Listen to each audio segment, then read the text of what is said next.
In comparison to old technology aircraft, the flight deck on the A320 is designed to be a comfortable, uncluttered environment in which to work. By utilizing modern electronic display units, the presentation of information to the pilots has been improved.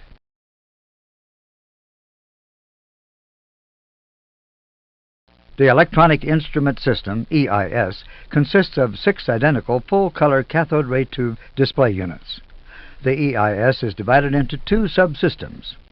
The Electronic Flight Instrument System, EFIS, for which each pilot has 2 displays.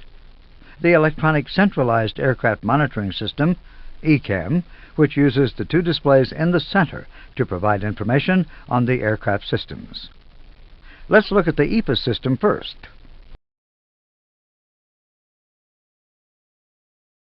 The 4 EFIS displays provide the pilots with flight data to help them operate the aircraft in a safe and efficient way. Flight parameters are displayed on primary flight displays, PFDs, while navigation data is displayed on navigation displays, NDs. Each pilot has an EFIS control panel to select what is displayed on the EFIS screens. The EFIS control panels are divided into 2 sections, one section associated with the PFD and the other with the ND.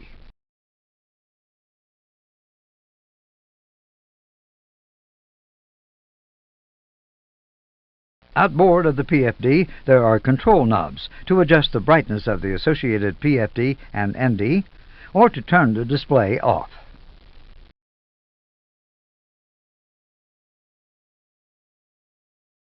A switch is provided to allow the information on the PFD and ND displays to be transferred.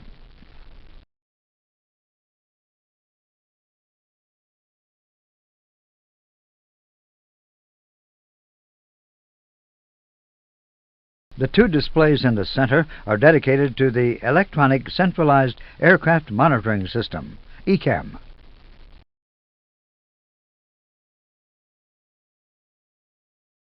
The upper ECAM display is known as the Engine Warning Display, E/WD. The lower ECAM display is known as the System Display, SD. It is on this screen that various aircraft system parameters can be viewed by the pilots. As an example, we will cycle through the system pages for you.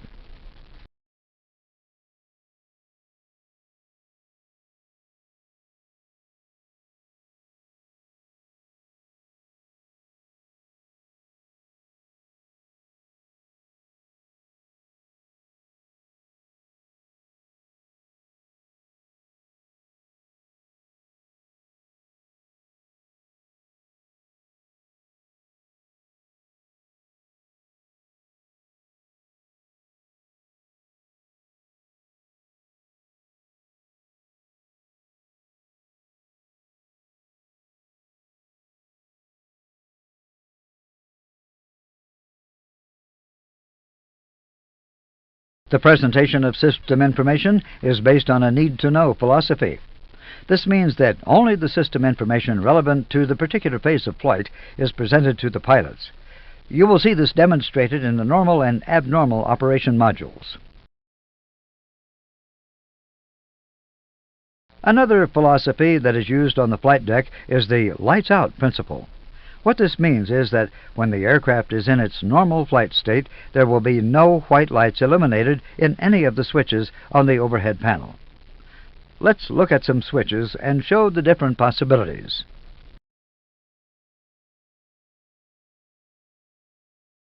For the majority of the switches on the overhead panel, the push-button switch logic is normal operation configuration, no light showing, the lights out philosophy. Abnormal condition, amber fault light. This assists identification of the switch associated with an abnormal condition. Non-lights out switch position, white light.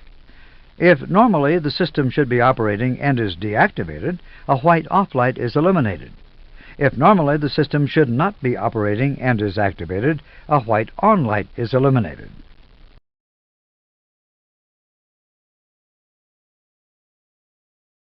There are some switches on the overhead panel which are used on a temporary basis or may have an indication of their state.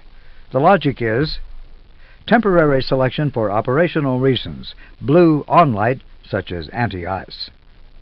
Applicable system status, green light such as APU available.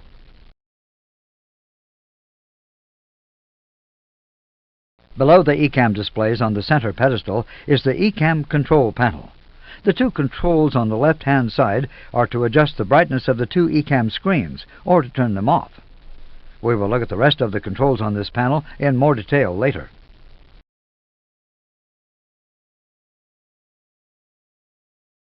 Just below the ECAM screens on the pedestal is a switching panel for use in abnormal situations to restore data to the EFIS and ECAM displays. In front of each pilot, there are two attention getters, a red master warning and an amber master caution. As a further means of getting the pilot's attention, there is a loudspeaker on each side of the cockpit for oral alerts and voice messages. Note, the loudspeakers can also be used to listen to ATC and the intercom.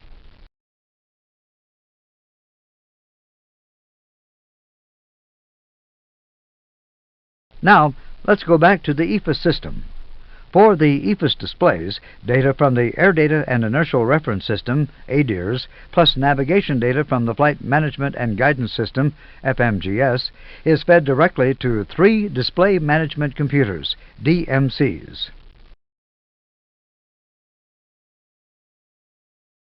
The three identical DMCs process the data and generate the images to be displayed. Under normal circumstances, DMC1 supplies EFIS information to the captain's PFD and ND. DMC2 supplies the first officer's PFD and ND. DMC3 is available as a backup.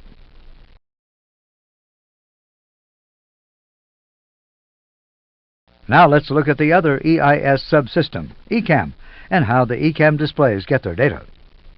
Sensors are fitted throughout the aircraft to monitor the various systems, including system controls operated on the flight deck.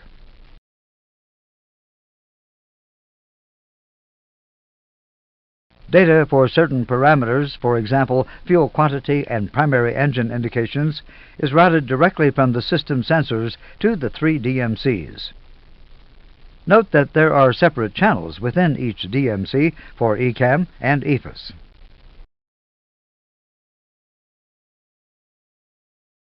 For a majority of the systems, the sensors supply data to two Systems Data Acquisition Concentrators, SDACs. The SDACs acquire system data, process it, and send system page data to the three DMCs.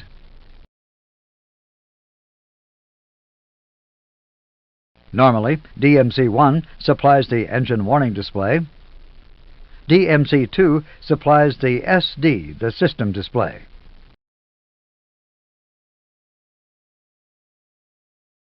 Two identical flight warning computers, FWCs, receive data from the aircraft system sensors to generate red warnings, the SDAC to generate amber cautions.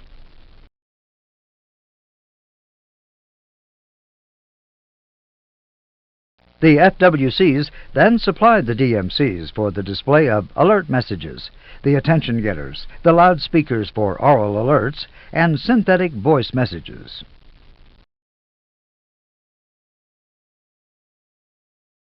Speed, speed, speed. All the components shown can be collectively called the ECAM system. We will study the use of the ECAM system in a separate module.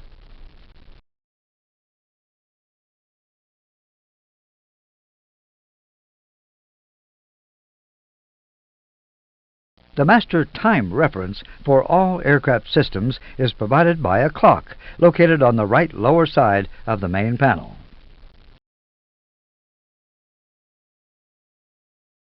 The time is also displayed at the bottom of the system display.